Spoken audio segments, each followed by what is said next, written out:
धन्यवाद करता हूं सबसे पहले इस समिति का, जिसने मुझे इस योग्य समझा कि मैं आज के कार्यक्रम का हिस्सा बनूं। आज 6 दिसंबर है। डॉक्टर बाबा साहब भीमराव अंबेडकर भारत रत्न, उनका परिनिर्वाण दिवस है। वो हिंदू धर्म में पैदा हुए थे, लेकिन उसमें मरे नहीं। उन्होंने कहीं लिखा भी था कि इस धर्म में पैदा होना मेरे बस का नहीं था, लेकिन मैं इस धर्म में मरूंगा नहीं। क्योंकि जितनी विषमताएं, जितनी गैर बराबरी, जितना शोषण, जितना उत्पीड़न डॉक्टर अंबेडकर को, उनके अनुयायियों को इस देश में और इस धर्म में झेलना पड़ा, दुनिया के किसी भी संस्कृति में, किसी भी देश में ऐसी मिसाल नहीं। अमेरिका में व्हाइट हाउस है, जिसमें सिर्फ गोरे रंग के लोग ही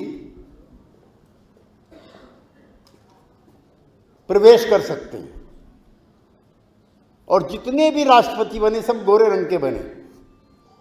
लेकिन वहां पर भी अपवाद हो गया। वहां पे भी काले रंग का एक आदमी जाकर के राष्ट्रपति बनकर के बैठ गया।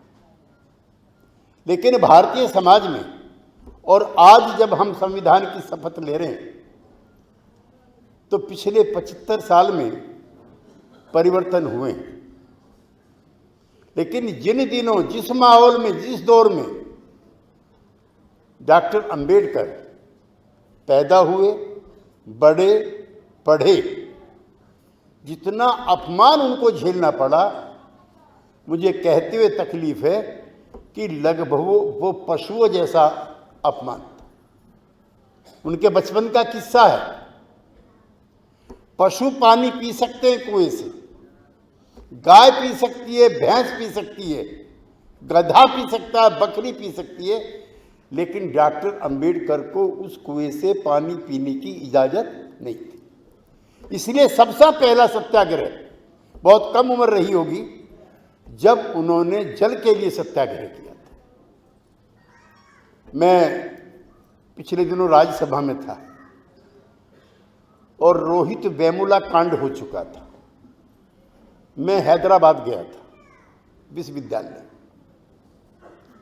उन कारणों को जानने के लिए कि किन परिस्थितियों में रोहित वेमुला ने आत्महत्या की। मुझे जानकर के बेहद प्रसन्नता हुई कि 1 दर्जन से ज्यादा संस्थानों के कैंप लगे हुए थे। डॉक्टर अंबेडकर विचार मंच, काशीराम विचार मंच, महात्मा फुले विचार मंच, रामास्वामी नायकर विचार मंच, तो सबके झंडों के नीचे लोग धरने पर बैठे हुए थे। उसी से प्रभावित होकर के राज्यसभा में मैंने प्रस्ताव रखा ऑन हरिजन एट्रोसिटीज। मैं उन दिनों जहां रहता था, उस इलाके का नाम है लोधी स्टेट, और हिंदुस्तान का सबसे महंगा बाजार वहां पे सामने है, खान मार्केट। जो कभी दिल्ली गए होंगे वो जानते हैं। अपने राज्यसभा के वक्तव्य के लिए मैंने इस दुकान से, और आपको ताज्जुब होगा जानकर के, 1 दर्जन दुकानें वहां पर कुत्तों को पालने की है, 1 दर्जन। और किसी भी दुकान का किराया 20 लाख से 25 लाख रुपए के बीच में। क्यों श्रीकांत जी? श्रीकांत जी, खान मार्केट में जो दुकानें हैं, किसी भी दुकान का किराया 20-25 लाख रुपए से कम नहीं। तो दुकान का नाम था द जाज and the pass pet shop. मैंने उसका मेनू मंगवाया। और मेरे आश्चर्य का ठिकाना नहीं था। जो साथी व्हाट्सएप पे होंगे वो आज ही जाकर के, मैं लिंक भेज देता हूं, मेरा वो वक्तव्य जरूर सुन। जो वहां पे पेट्स हैं जिनको आप कुत्ता बोलते हो, वो इतने खुशनसीब हैं कि वो मालकिन की गोदी में रहते हैं, और जो मालकिन के बच्चे हैं वो नौकरानी की गोदी में रहते हैं। इतने भाग्यशाली कुत्ते हैं जिन्हें पेट्स बोलते हो आप। उसका मीनू मैं पढ़ा तो मेरे लिए आश्चर्य था। जहां छुआछूत हो, गैर बराबरी हो, वहां पर एक पेट्स के खाने का 3 दिन का पैकेट 1200 रुपए का, 3 दिन का 1200 रुपए का, नॉन वेज वेज बोथ। उसका लंबे लंबे बाल होते हैं पेट के, उसमें कीड़े ना पड़ जाएं, जुएं ना पड़ जाएं, उसको साफ करने के लिए क्लीनर आता है जो सिर्फ 5 दिन चलता है। 800 रुपए का क्लीनर 5 दिन के लिए, लंबे लंबे बाल। उसके बाद उसको शाम का भी नाश्ता चाहिए, आपके बच्चों को मिले या ना मिले। एक पैकेट 3 दिन के लिए 250 रुपए का। एक म्यूजिकल इंस्ट्रूमेंट भी उनके लिए बना है, गाना बजाने का। कभी मुंह को यूं हिलाएगा तो म्यूजिक बजेगा, यूं हिलाएगा तो म्यूजिक बजेगा। 1000 रुपए का। आपके बच्चों को, आपके यहां तो सर्दी कम पड़ती है, जहां का मैं रहने वाला हूं वहां 2, 3, 4 तक टेम्परेचर होता है। पेट्स की जो रजाई है वो 1000 रुपए की। मैं अफसोस में था कि हिंदुस्तान की 1/4 आबादी, जिन्हें आप दलित कहते हो, जिन्हें आप आदिवासी कहते हो, क्या उनके बच्चों के लिए वो सारी चीज उपलब्ध हैं जो कुत्ते बिल्लियों के लिए दिल्ली में है? और इन्हीं सभी चीजों के खिलाफ रिवोल्ट किया था डॉक्टर अंबेडकर। संविधान सभा में उनके जितना काबिल और पढ़ा लिखा इंसान कोई नहीं था। सब विद्वान थे, पंडित नेहरू भी विद्वान थे, पटेल भी थे, राजेंद्र बाबू भी थे, सबर बार अटलल थे, लेकिन वो LLB, LLM और पता नहीं कितनी डिग्रियां प्राप्त किए हुए थे। लेकिन बड़ौदा की रियासत में जो उनका चपड़ासी था, वो उनके हाथ में फाइल नहीं देता था, फाइल को फेंक करके चला जाता था।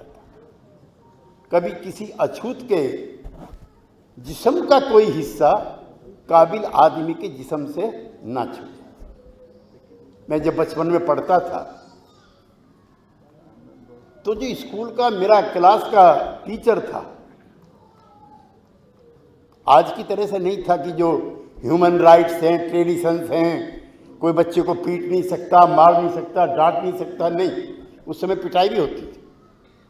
तो हमारी जो पिटाई होती थी वो तमाचों से होती थी, और जो दलित बच्चे थे उनकी पिटाई हंटर से होती थी, ताकि नापाक अछूत के जिस्म का कोई हिस्सा, पंडित जी जो पढ़ाने वाले थे, उनके जिस्म से ना छू जाए। सुनी है दुनिया में कोई ऐसी गैर बराबरी किसी भी समाज में? इसी के खिलाफ रिवोल्ट था।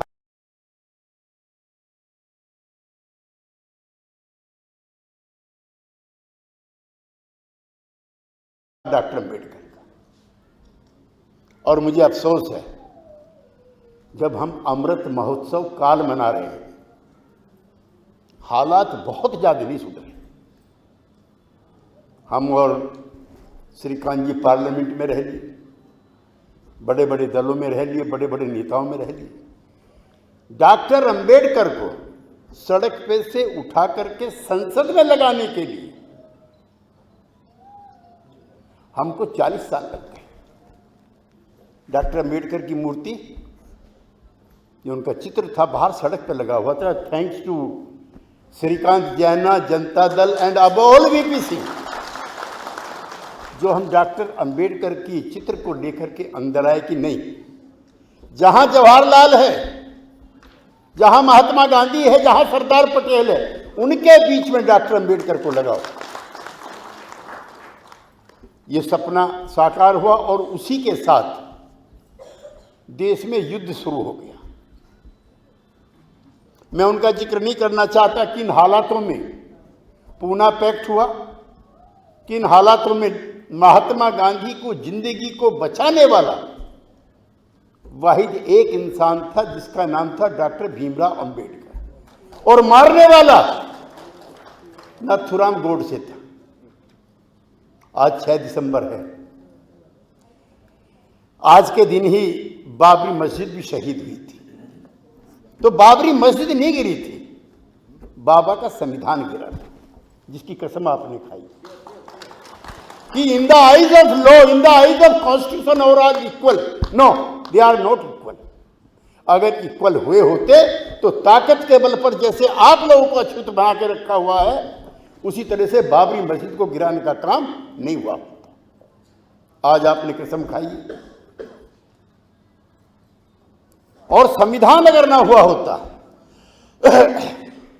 हालांकि डॉक्टर अंबेडकर के कहने की 100 की 100 बातें नहीं मानी गई थी। आपको ताज्जुब होगा जाकर के, डॉक्टर अंबेडकर चाहते थे कि जितनी भी भूमि है उसका राष्ट्रीयकरण हो जाना चाहिए। ना कोई भूस्वामी होगा, ना कोई भूमिहीन होगा। ये उनका नहीं माना गया, डॉक्टर अंबेडकर का। और ये लड़ाई जो डॉक्टर अंबेडकर ने छेड़ी थी, मैं बहुत अदब के साथ कहना चाहता हूं, उसको अंजाम देने का काम वीपी सिंह ने किया, जब पिछड़ी जातियों को दलितों के साथ साथ उसने आरक्षण देने का काम किया। लोग जल के मरने लगे। हम भी एमपी थे, ये भी एमपी थे, हमारे घरों के बाहर कई सौ लोगों के धरने होते थे। क्यों भाई? कि इन नाकाबिल लोगों को, ये हम यहां भी सब नाकाबिल ही हैं, काबिल तो कुछ और लोग हैं, इन नाकाबिल लोगों को ऐसी जगहों पर क्यों पठाते हैं? जल गए। अंग्रेज के टाइम में 100 की 100 क्लास 1 की नौकरी अंग्रेजों के पास थी, लेकिन क्या कोई जल के मरा? दलितों में, पिछड़ी जातियों में, आदिवासियों में अगर समता की, समानता की बात चलती है तो हम जल के मरने लगते हैं गोस्वामी की तरह से कि नहीं, इनको क्यों दे रहे हो? आपको अंग्रेज की गुलामी कबूल, आपको अंग्रेज का राज कबूल, लेकिन अपने वर्ग के जो लोग हैं उनकी हिस्सेदारी कबूल नहीं। मैं कुछ दिन वेस्टर्न कोर्ट में रहता था। जब एमपी नया नया बन के जाता है तो वेस्टर्न कोर्ट भी मिलता है, राज्य के सचिवालय भी मिलते हैं। तो साइमन नाम का आदमी, 70 साल के काले रंग का बूढ़ा, वो चाय परोसता था। तो 2-3 दिन तो मैं देखता रहा कि साइमन 70 साल का भी है, बूढ़ा भी है, काला भी है। तो मैंने कहा, साइमन तुम कब से नौकरी कर रहे हो? तो 1947 से पहले जब एमपी आते थे तो वो वेस्टर्न कोर्ट में रहते थे जहां हम रहते हैं। उसने कहा, साहब मैं तो विजय प्रकाश था। फिर मैंने कहा, साइमन कैसे बन गए भाई तुम? अच्छा, हमारा ये भी था कि अंग्रेज गोरे होते हैं, साइमन काला क्यों? तो उसने कहा, मैं तो विजय प्रकाश था और वाल्मीकि था। 1947 15 अगस्त तक मुझे कोई दिक्कत नहीं थी लोगों को चाय पिलाने में, खाना खिलाने में, वगैरह वगैरह वगैरह। लेकिन जब आपके एमपी आए हिंदुस्तान के जीते हुए, तो दूसरे दिन ही उसने पूछ लिया कि भैया जात कौन सी है तुम्हारी? उसने कहा, वाल्मीकि। उसने कहा, खबरदार अगर आज के बाद मेरे कमरे में चाय लेकर के आए। 1 हफ्ते बाद विजय प्रकाश साइमन बन गया और पूरी जिंदगी चाय पिलाता रहा। उससे किसी ने कभी नहीं पूछा कि तुम्हार कौन जात है। ऐसी जात व्यवस्था है, इतनी क्रूर है। और अब ये जंग जो है ये छिड़ गई है। और मंच पे जो बैठे हुए लोग हैं उनसे मेरा निवेदन है, इसको और तेज करें। पहले जात बताते हुए शर्म लगती थी। 1931 में कभी जात व्यवस्था मजबूत थी, तब जात का विश्लेषण हुआ था, संख्या की गई थी, और तभी माना कि एससी एसटी जो हैं वो लगभग 24%, 24.8% के आसपास। उस समय दलित का बच्चा भी जो राजकुमार था या राम कुमार था, वो सिंह लिखता था अपने आप को, ताकि अगर असली जात पता पड़ गई तो मोहल्ले में रहना मुश्किल हो जाएगा। इसलिए शेड्यूल कास्ट के लोगों ने, बैकवर्ड कास्ट के लोगों ने अपनी जात छिपाई और ऊंची जात के बन करके जीवन यापन किया, जो अब आंकड़े बताते हैं। मंडल कमीशन के बाद 52.4% के करीब पिछड़ी जातियां, 24.8% एससी और एसटी। लेकिन ये आंकड़े गलत हैं। इकोनॉमिकली वीकर सेक्शन के लोगों को जब 10% का आरक्षण दिया, मेरे मित्र श्रीकांत ने मुझे बताया, मेरे लिए खबर थी कि उड़ीसा में तो 6% भी अपर कास्ट नहीं है, फिर 10% का आरक्षण किस लिए दे रहे हो? ये मेरे लिए खबर थी। उससे पहले मुझे पता नहीं था कि उड़ीसा में 6% भी आदमी अपर कास्ट का नहीं है। तो अगर 6% के अपर कास्ट के लोगों को 10% का दे रहे हो, तो फिर हमें 50% से ऊपर कर दो। शेड्यूल कास्ट के लोगों को, शेड्यूल ट्राइब के लोगों को, पिछड़ी जाति के लोगों को 80% का आरक्षण दो, चुके उनकी आबादी इतनी। अब ये लड़ाई, काशीराम जी ने कहा था, याद होगा, जिसकी जितनी हिस्सेदारी, जिसकी जितनी संख्या भारी। शेड्यूल कास्ट के लोगों की, शेड्यूल ट्राइब के लोगों की संख्या 25% से ज्यादा है। जितनी है उनको उतनी दो। पिछड़ी जाति के लोगों की संख्या 60% के आसपास है, उनको उतनी दो। और इसके लिए जातिगत जनगणना कराओ। आपको पता है कि जो बाज है, बाज जानते कि नहीं? चील, बाज क्या बोलते हैं, उसकी भी गिनती हो रही है। उस पर सरकार चिंता व्यक्त कर रही है कि इनकी संख्या क्यों कम हो रही है। आपकी जानकारी है, उल्लुओं की गिनती हो रही है कि उल्लुओं की संख्या घटी या बढ़ी, लेकिन एससी एसटी बैकवर्ड के लोगों की गिनती नहीं होती।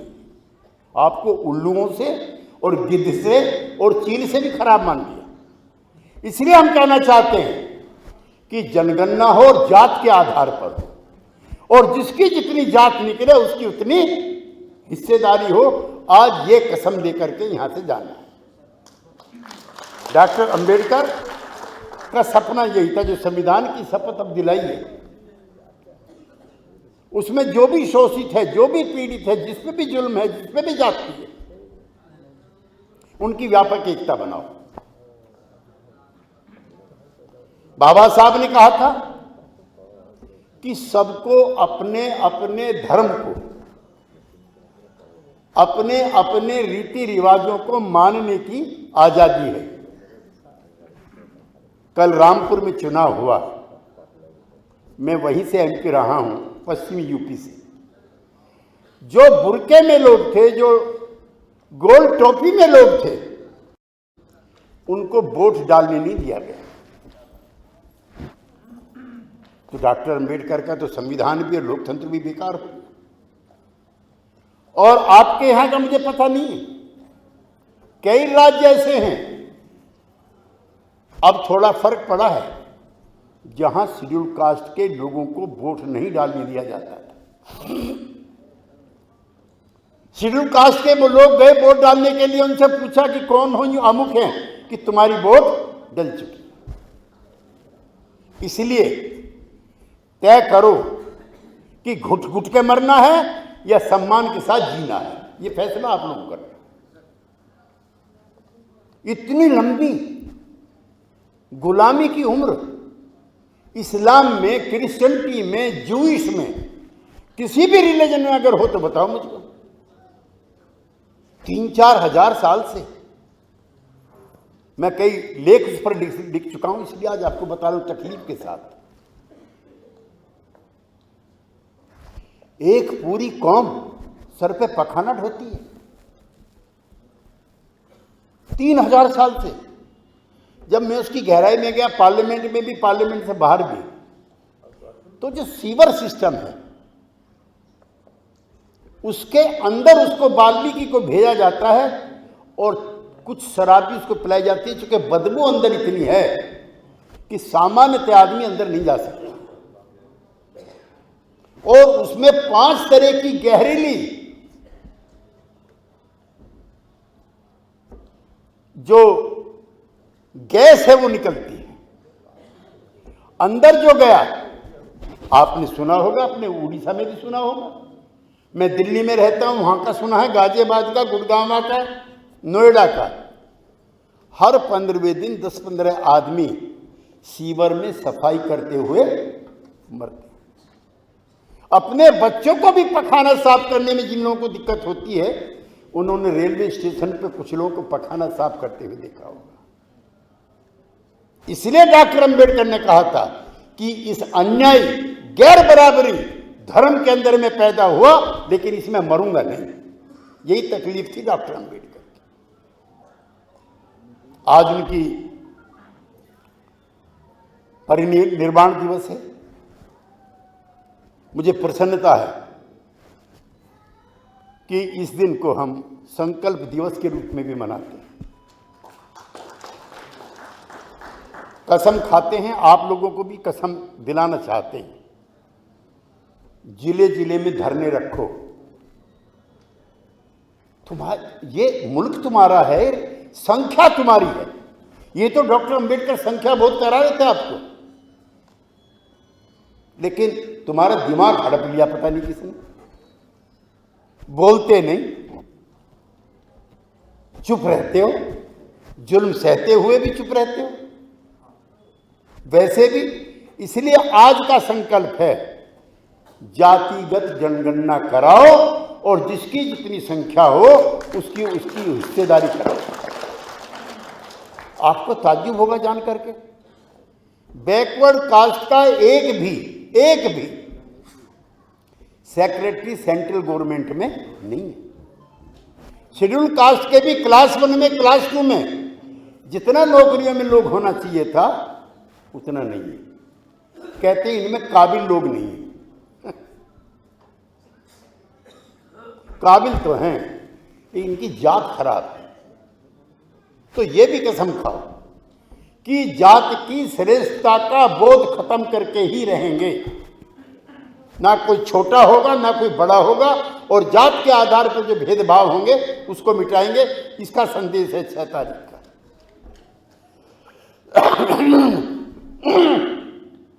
डॉक्टर अंबेडकर रोज पैदा नहीं होते, सदियों में ऐसे महापुरुष पैदा होते हैं।